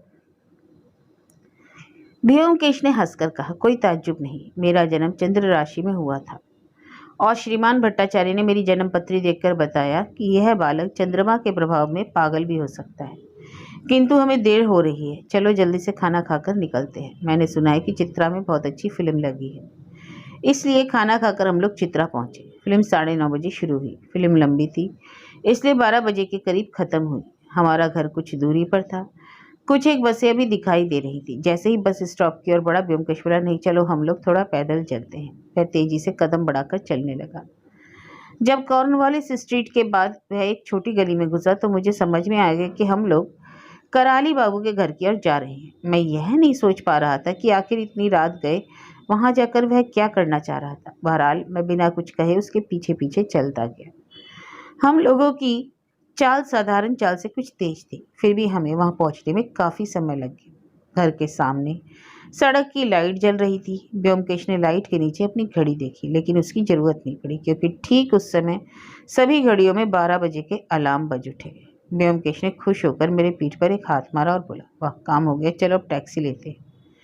दूसरे दिन सुबह करीब 8:30 बजे हम कराली बाबू के घर पहुंचे। पुलिस वालों के साथ विधु बाबू मौजूद थे। व्योमकेश को देखकर पहले तो वे कुछ संकोच में पड़ गए, फिर अपने को संभालकर गंभीर आवाज में बोले, व्योमकेश बाबू, शायद आप जान गए होंगे कि मैंने सुकुमार को हिरासत में ले लिया। वास्तव में वही हत्यारा है। ये बात तो मैं शुरू से ही जान गया था, पर इसका प्रपंच देख रहा था। वाकई? यह कहकर व्योमकेश ने विधु बाबू को बड़ी बड़ी आंखों को ध्यान से देखा, जैसे उम्मीद कर रहा हो कि कब वे कोई नया गुल खिलाते। यह सब देखकर इंस्पेक्टर और सब इंस्पेक्टर के चेहरों की हंसी फूट पड़ी और छिपाने के प्रयास में उन्होंने अपने चेहरे को दूसरी ओर घुमा दिया। विधु बाबू ने कुछ संदेह के लहजे में पूछा, आ जाने की कोई खास वजह? व्योमकेश, नहीं कुछ नहीं, मुझे पता लगा कि एक नई वसीयत पाई गई है, मैंने सोचा एक नज़र देख लूंगा। काफी देर तक वे इस उलझन में रहे कि वसीयत व्योमकेश को दिखाई जाए या नहीं। अंत में अनिच्छा से अपनी फाइल खोली और उसमें से एक दस्तावेज निकालकर व्योमकेश की ओर बढ़ाया और ध्यान से, फाड़ वाड़ मत देना, वह वसीयत सुकुमार के खिलाफ सबसे महत्वपूर्ण सबूत है। कराली बाबू की हत्या करके सुकुमार चोरी करके यह वसीयत ले आया और उसे अपने कमरे में छिपा दिया। आपको मालूम है कहाँ छिपाया था? अपने कमरे में 3 अलमारियों के नीचे। क्या सुकुमार गिरफ्तारी के समय कुछ बोला था? क्या बोलता? वही जो सब कहते हैं, मुझे कुछ नहीं मालूम, मुझे कुछ नहीं मालूम, और चौंकने का नाटक।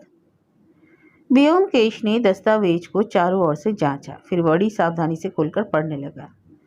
मैंने भी अपनी गर्दन तिरछी करके व्योमकेश के पीछे से देखा। एक सादे कागज पर टाइप किया गया था, आज सितंबर के 22वें दिन 1933 मैं पूरे होश हवास में अपनी वसीयत लिख रहा हूँ। मेरी मृत्यु के पश्चात मेरी सारी चल और अचल संपत्ति के साथ साथ मेरी सारी धनराशि का उत्तराधिकारी मेरा कनिष्ठ भतीजा फनी भूषण होगा। इससे पूर्व लिखी गई अन्य सारी वसीयतें बाकायदा रद्द और निष्फल हो जाती हैं। हस्ताक्षर कराली चरण बासु। वसीयत पढ़ने के बाद व्योमकेश उठ खड़ा हुआ। उसकी आंखें एक नए उत्साह से चमकने लगी। वह बोला, विधु बाबू, यह तो कमाल हो गया। यह वसीयत तो उसने अपने आप को रोक लिया और दस्तावेज को विधु बाबू की ओर बढ़ा दिया। विधु बाबू ने वसीयत को आश्चर्य में दोबारा शुरू से अंत तक सावधानी से पढ़ा, सिर उठाकर पूछा, क्या है इसमें? मुझे तो कुछ नहीं दिखा। यह नहीं देखा? व्योमकेश ने हस्ताक्षर के नीचे रिक्त स्थान को दिखाते हुए कहा। विधु बाबू ने जब वह देखा तो उनकी आंखें फैल गई।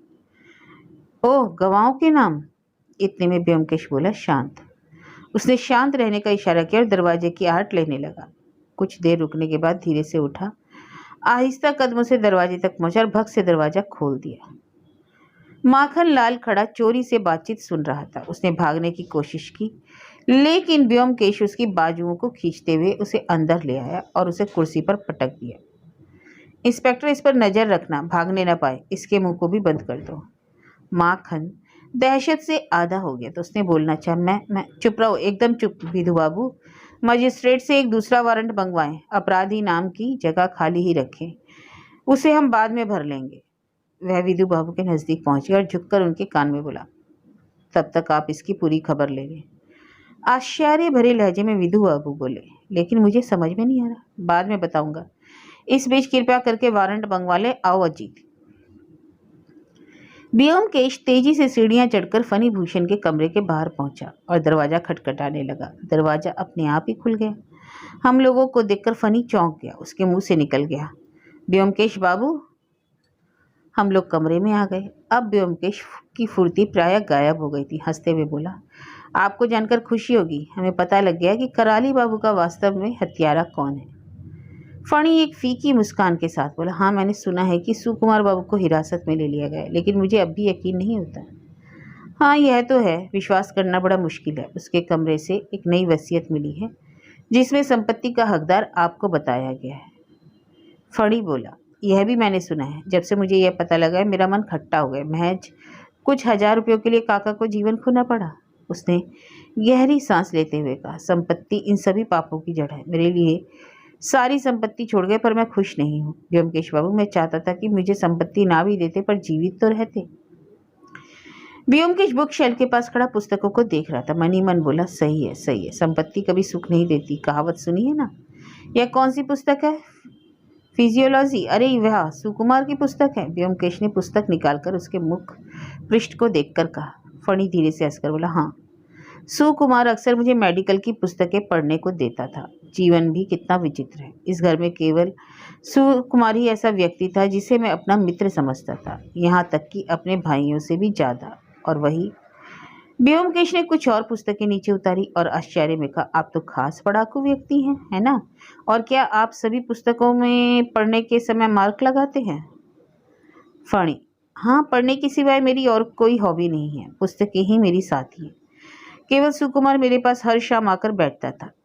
व्योमकेश बाबू, मेहरबानी करके मुझे यह बताएं कि क्या वाकई सुकुमार ने ही किया है? इसमें कोई संदेह का अवसर तो नहीं है? व्योमकेश ने कुर्सी पर बैठकर कहा, अपराधी के खिलाफ जो सबूत निकला है उसमें संदेह की कोई गुंजाइश नहीं शेष है। आइए इधर बैठिए, मैं आपको सारी बात समझाता हूँ। फनी उसके पास पलंग के किनारे बैठ गया। देखिए, हत्या दो प्रकार की होती है। एक वो जो अधिक आवेश में आकर की जाती है, जिसे हम आवेश में हत्या अथवा क्राइम ऑफ पैशन कहते हैं। दूसरे वे हत्याएं जो पहले से सोची समझी गई तथा पूर्व नियोजित होती हैं। आवेश की हत्या में अपराधी को पकड़ना आसान होता है। अधिकांश केसों में वह स्वयं ही स्वीकार कर लेता है, लेकिन जब आदमी सोच समझकर पूर्व नियोजित हत्या करता है तो वह अपने ऊपर आने वाले सारे संदेह को भी मिटा देता है। ऐसी स्थिति में उसे पकड़ना मुश्किल हो जाता है। हमें नहीं मालूम है कि अपराधी कौन है और दूसरों पर संदेह करने लग जाते हैं। ऐसी स्थिति में क्या किया जाए? हमारे पास केवल एक ही मार्ग बचता है कि हम हत्यारे के तरीके की जांच को केंद्र बिंदु बनाएं। इस केस में हमने एक विचित्र बात यह पाई कि हत्यारा चालाक और मूर्ख दोनों हैं। उसने हत्या बड़ी बुद्धिमानी पूर्वक की है, पर हत्या के सारे औजार अपने ही कमरे में छिपा दिए। आप ही बताइए, क्या यह जरूरी था कि हत्या के लिए सत्यवती की सुई का ही प्रयोग किया जाए? क्या शहर में सुइयों की कमी हो गई थी? और क्या वसीयत को इतनी सावधानी से छिपाना जरूरी था? क्या उसे फाड़कर फेंका नहीं जा सकता था? इस सब से क्या संकेत मिलता है? फणी अपनी ठोड़ी को अपनी हथेलियों में लिए सुन रहा था। उसने पूछा, क्या? व्योमकेश बोला, एक व्यक्ति जो स्वभाव से मंदबुद्धि है वह चालाकी से काम नहीं कर पाएगा, लेकिन जो व्यक्ति चपल है वह मूर्ख का नाटक बड़ी आसानी से कर सकता है। इसलिए यहाँ यह स्पष्ट है कि अपराधी चालाक है। लेकिन चालाक लोग भी गलती करते हैं, किंतु अपने को हमेशा सीधा साधा बनाने का प्रयास हमेशा सफल नहीं होता। इस केस में भी अपराधी ने कुछ छोटी छोटी गलतियां की हैं, जिनकी वजह से ही मुझे उसे पकड़ने में मदद मिली है। फणी ने पूछ ही लिया, कौन सी गलतियां? रुकिए रुकिए, व्योमकेश ने अपने पॉकेट से एक सफ़ेद कागज निकाला। मैं पहले इस घर का नक्शा बनाना चाहता हूँ। क्या आपके पास कोई पेंसिल या कुछ मिलेगा जिससे मैं नक्शा बना सकूँ? फणी के पलंग के तकिए के पास एक पुस्तक पड़ी हुई थी। उसने पुस्तक से लाल पेंसिल निकालकर व्योमकेश को दे दी। व्योमकेश ने पेंसिल को सावधानी से देखा, फिर मुस्कुराते हुए बोला, दरअसल मैं अब नक्शा बनाना उतना जरूरी नहीं समझता। मैं शब्दों में ही बता देता हूँ। अपराधी ने 3 भयंकर भूलें की। पहले यह कि उसने ग्रेज एनाटॉमी पुस्तक में कुछ लाइनों के नीचे मार्क लगाया। दूसरी, उसने भारी अलमारी खिसकाने में काफ़ी शोर किया। और तीसरी यह कि उसे कानून का कोई ज्ञान नहीं था। फणी के मुंह का रंग उड़ गया। उसने बुदबुदाने का प्रयास किया, कानून का ज्ञान नहीं, व्योमकेश ने दोहराया। और यही कारण है कि उसकी इतनी सफाई से बनाई गई योजना फेल हो गई। फणी का गला सूख गया। वह भराई आवाज में बोला, मैं आपकी बातों को समझ नहीं पाया। व्योमकेश ने कड़े शब्दों में स्पष्ट किया, यह वसीयत जो सुकुमार के कमरे से मिली है वह कानून की नज़र में गैर कानूनी और व्यर्थ है, क्योंकि उसमें गवाहों के हस्ताक्षर ही नहीं है। लगा जैसे फणी बेहोश हो जाएगा। वह काफ़ी देर तक चुपचाप पत्थर की तरह फर्श पर नजर गड़ाए बैठा रहा। फिर खोई नजरों से अपने सिर के बालों के हाथों से नोचते हुए बुदबुदाया, सब व्यर्थ, सब बेकार गया। नजरें ऊपर उठाकर बोला, व्योमकेश बाबू, क्या आप मुझे अकेले में छोड़ देंगे? मेरी तबीयत ठीक नहीं लग रही। व्योमकेश खड़ा होकर बोला, मैं आपको आधा घंटे का समय देता हूँ, अपने को आप तैयार कर लें। दरवाजे पर जाकर वह मुड़कर बोला, आपने सिलाई का होल्डर फेंक दिया है ना? लिया तो था आपने, क्योंकि वह मुझे सत्यवती की सिलाई टोकरी में नहीं मिला। पता नहीं क्यों आपने उसे सुकुमार के कमरे में क्लोरोफॉर्म के साथ नहीं छोड़ा। शायद जल्दीबाजी में दिमाग से निकल गया है ना? लेकिन यह तो बताएं, क्लोरोफॉर्म लाया कौन? माखनलाल? फनी तब तक तकिए पर पीछे की तरफ लुढ़क गया था। वह भर्राई आवाज में बोला, आधे घंटे बाद आइए। व्योमकेश ने कहा, अच्छा। दरवाजा बंद कर दिया। हम नीचे आकर बैठ गए। माखनलाल पुलिस के पास बैठा रहा। व्योमकेश ने नाराज होकर कर्कश आवाज में कहा, फणी को क्लोरोफॉर्म ला कर दिया? माखनलाल ने चौंक कर कहा, मैं कुछ नहीं जानता, सच सच बताओ, अन्यथा मैं तुम्हारा नाम वारंट में लिख दूंगा। माखन फूट फूट कर रोने लगा। सर, ईमानदारी से कहता हूँ, मैं इन सब में शामिल नहीं हूँ। फनी ने मुझसे कहा था कि उसे नींद नहीं आती यदि क्लोरोफॉर्म की एक बूंद मिल जाती इसी से। ठीक है विधु बाबू, आप इसे छोड़ सकते हैं। जैसे ही माखन को छोड़ा वह भागा। व्योमकेश ने विधु बाबू से पूछा, क्या वारंट अभी तक नहीं है? नहीं, पर आता ही होगा। लेकिन वह किसके लिए है? कराली बाबू के हत्यारे के लिए। विधु बाबू भड़क उठे और सिर ऊपर उठाकर बोले, व्योमकेश बाबू, यह वक्त हंसी मजाक का नहीं है। कमिश्नर साहब, क्या जरा सा आपको मानते हैं तो आप मुझ पर रौब घाटते फिर रहे हैं? यह भी मैंने सह लिया, पर अब मैं आपके बेसिर पैर के मजाक बर्दाश्त नहीं करने वाला। जी मैं मजाक तो बिल्कुल नहीं कर रहा हूँ, यही सच्चाई है, बिल्कुल स्पष्ट। ध्यान से सुनिए। और व्योमकेश ने संक्षेप में सारी बातों का ब्यौरा दे दिया। विधु बाबू क्षण भर के लिए आश्चर्य में जड़वत हो गए, फिर चिल्ला उठे, अगर ऐसा है तो आपने उसे छोड़ा क्यों? छोड़ क्यों रखा है? अगर वह भाग जाए तो? नहीं, वह भागेगा नहीं। वह बेकसूर होने की दलील देगा, यही हमारी तुरुप चाल है, क्योंकि अदालत में हमारे लिए उसे दोषी ठहराना बहुत मुश्किल होगा। और अदालत में जूरियों को तो आप जानते ही हैं, उन्होंने दोषी को मुक्त करने का बस एक मौका चाहिए। हाँ हाँ, यह तो मैं भी जानता हूँ, पर विधु बाबू फिर कुछ चिंतन में लग गए। ठीक आधा घंटे बाद हम फणिभूषण के कमरे में गए। विधु बाबू ने आगे बढ़कर दरवाजा खोला और पहले घुसे और आगे जाकर एकाएक रुक गए। फनी पलंग पर लेटा हुआ था, उसका दायां पैर हाथ नीचे झूल रहा था और फर्श पर खून बह रहा था। उसके झूलते हाथ की नब्ज की नाड़ी कटी हुई थी, जिससे खून की बूंदें नीचे गिर रही थी। व्योमकेश एक क्षण शरीर को देखता रहा, फिर धीरे से बोला, मैंने नहीं सोचा था वह इस हद तक पहुंच जाएगा, लेकिन उसके पास और उपाय भी क्या था। एक सफ़ेद कागज फणी के सीने पर रखा दिखाई दिया। व्योमकेश ने उसे उठाकर जोर से पढ़ना शुरू किया। व्योमकेश बाबू, अलविदा। मैं एक अपंग और व्यर्थ व्यक्ति हूँ। मेरे लिए इस संसार में कोई स्थान नहीं। देखता हूँ कि ऊपर भी मुझे स्थान मिलता है या नहीं। मुझे मालूम है कि अदालत में आप मुझे दोषी साबित नहीं कर पाएंगे, लेकिन मेरे लिए अब जीवित रहने का कोई मतलब नहीं रहा। अब पैसा ही नहीं मिलेगा तो मैं जीवित रहकर करूँगा भी क्या? मुझे काका की हत्या करने का कोई पछतावा नहीं है। उन्हें मेरे से जरा भी प्यार नहीं था। वे हमेशा मेरे लंगड़ेपन का मजाक बनाकर खिल्ली उड़ाते थे। किंतु मैं सुकुमार दा का जरूर अपराधी हूँ और इसके लिए क्षमा प्रार्थी भी हूँ, लेकिन मेरे पास उनके अलावा कोई और व्यक्ति नहीं था जिसके मत्थे वह दोष मढ़ सकूं, और फिर उसके जेल चले जाने से मेरा एक फायदा और भी होता। यह लाभ मेरे मन में पल रही उस गुप्त इच्छा से संबंधित था जिसे अपंग होने के कारण मैं कभी जग जाहिर नहीं कर पाया। मैं यह नहीं बताऊंगा कि मुझे क्लोरोफॉर्म कैसे मिला। जो व्यक्ति मेरे लिए लाया था उसे मेरे उद्देश्य की जानकारी नहीं थी, लेकिन बाद में शायद उसे संदेह हो गया हो। आप सचमुच में विचित्र प्राणी हैं। आपने उंगली के उस होल्डर को भी नहीं छोड़ा। आपका कहना सही था, मैं उसे उठाना भूल गया था। यह मुझे याद तब आया जब मैं अपने कमरे में वापस आया। वह अब भी यहीं कहीं गिरा पड़ा होगा। उस रात जब मैंने सुई और होल्डर को सत्यवती की सिलाई टोकरी से चुराया था, उस समय वह रसोई में खाना बना रही थी। आपकी जगह यदि कोई और होता तो पकड़ नहीं पाता, लेकिन फिर भी मैं अपने को आपसे नफरत करने की स्थिति में नहीं ला पा रहा हूँ। नमस्कार, अब विदा लेता हूँ, बहुत दूर जाना है। भवदीय फणिभूषण कर। व्योमकेश ने विधु बाबू को कागज पकड़ाते हुए कहा, मेरे ख्याल से अब सुकुमार को हिरासत में रखना जायज नहीं। उसकी बहन को भी खबर कर देनी चाहिए, और मेरे ख्याल से वह अभी अपने कमरे में ही होगी। चलो अजी। लगभग एक सप्ताह बाद हम दोनों एक दिन शाम को अपने कमरे में बैठे चाय पी रहे थे। पिछले कुछ दिनों से व्योमकेश रोजाना दोपहर में कहीं जा रहा था। उसने बताया नहीं और मैंने पूछा भी नहीं। कई बार उसे कुछ गोपनीय केस मिल जाते थे जिनकी गोपनीयता रखने के लिए वह बताना उचित नहीं समझता था। मुझे भी नहीं बताता। मैंने पूछा, आज भी तुम्हें जाना है? व्योमकेश ने अपनी घड़ी देखते हुए कहा, हाँ। कुछ रूखेपन से मैंने पूछ लिया, यह कोई नया केस है जो तुमने लिया है? केस? हाँ, लेकिन पूर्णतः गोपनीय है। मैंने विषय बदलते हुए पूछा, सुकुमार की रिहाई का मार्ग तो अब खुल गया है ना? हाँ, उसे जमानत के लिए अर्जी दे दी है। मैंने कहा, व्योमकेश मुझे ठीक से बताओ, फनी ने यह हत्या कैसे की? मुझे विस्तार से समझाओ। अब भी मैं इस गुत्थी को सुलझा नहीं पाया हूँ। व्योमकेश ने चाय के प्याले को मेज पर रखकर कहा, ठीक है, मैं बताता हूँ शुरू से अंत तक, सिलसिलेवार। उस दिन मोतीलाल ने कराली बाबू से झगड़ा किया था। शाम को जब सुकुमार को पता चला तो वह कराली बाबू के पास अपनी बात कहने गया, पर जब कराली बाबू ने उसे अपने कमरे से निकाल दिया तो फनी के कमरे में गया और लगभग 7:30 बजे तक वहां रहा। उसके बाद उसने खाना खाया और सिनेमा देखने चला गया। यहाँ तक तो कोई उलझन नहीं है ना? नहीं। रात में 8 से 9 बजे तक सत्यवती रसोई में थी। उस दौरान फनी ने उसके कमरे में घुसकर सुई और उंगली में लगाने वाला होल्डर चुरा लिया। उसने अनुमान लगा लिया था कि कराली बाबू इस बार फिर अपनी वसीयत बदलेंगे, जिसमें इस बार संपत्ति उसको ही मिलने वाली है। उसने फैसला कर लिया कि अब वह उस खुसट को अपनी वसीयत बदलने का अवसर नहीं देगा। फणी के मन में कराली बाबू के लिए नफरत थी।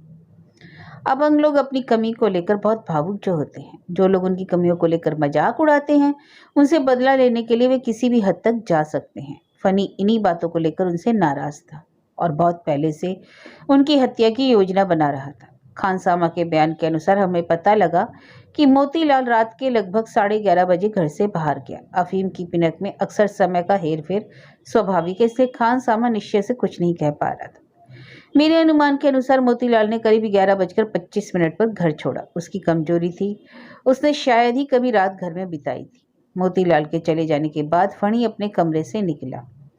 मोतीलाल का कमरा कराली बाबू के कमरे के ठीक नीचे था। फणी नहीं चाहता था कि शोर या आवाज मोतीलाल को सुनाई दे, इसलिए उसने उसके जाने की प्रतीक्षा की। उसे कराली बाबू को क्लोरोफॉर्म से बेहोश करने में 5 मिनट लगे। उसके बाद फणी कराली बाबू की गर्दन में सुई को ठीक से नहीं घोंप पाया। सही निशाने के लिए उसे 3 प्रयास करने पड़े। यदि यह काम सुकुमार जैसा मेडिकल छात्र करता तो उसे इतना समय नहीं लगता।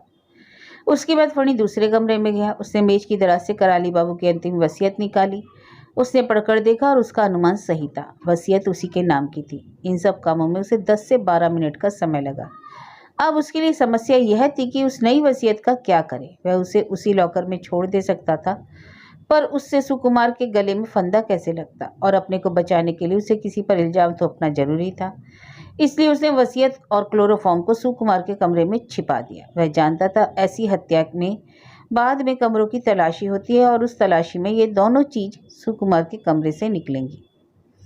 इस तरह एक तीर से 2 निशाने हो जाएंगे, सुकुमार की फांसी का फंदा और फणी की वसीयत की संपत्ति। उसने जब अलमारियां खिसकाई थी तब उनकी आवाज हुई थी। इसी से सत्यवती की नींद टूटी थी। उस समय 11:15 बजे थे। सत्यवती ने सोचा सुकुमार सिनेमा देखकर लौटा है, लेकिन सच्चाई यह थी कि सुकुमार उस समय तक वापस नहीं आ सका। वह जब वापस आया तब सभी घड़ियों में 12 के घंटे बज रहे थे। क्या अब भी कुछ जानना चाहते हो? और वसीयत में गवाही न होने का कारण क्या हो सकता है? ब्योमकेश एक क्षण सोचकर बोला, लगता है कि कराली बाबू ने वसीयत रात के खाने के बाद लिखी है और चाहते थे कि सुबह वे खानसामा और नौकर से उस पर हस्ताक्षर करवा लेंगे। कुछ देर हम लोग शांति से सिगरेट के कश लगाते रहे। फिर मैंने ही पूछा, क्या सत्यवती से तुम दोबारा मिले? क्या कहा उसने? खूब धन्यवाद दिया होगा तुम्हें, है ना?